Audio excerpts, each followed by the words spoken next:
Hello guys! Bali ngayon ay ipapakita ko sa inyo yung bagong labas po na merch ng Starbucks.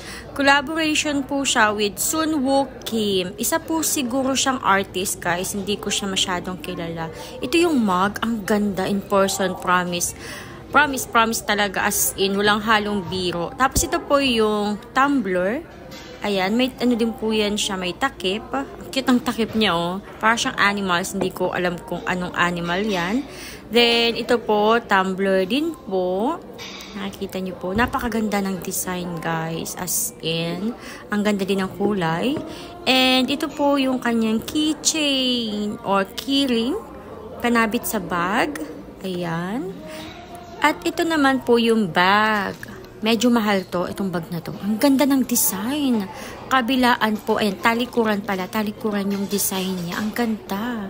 Sobrang ganda in person. Yan po yung kanyang box. And itong maliit naman po na to, ayan. Sa picture, akala ko medyo malaki to. Maliit lang pala siya. Napaka-cute. Pero sa likod, ayan, wala pong design po dyan. Sa online store, guys, itong dalawang bag po ay sold out na. Dito na lang po sa offline store meron.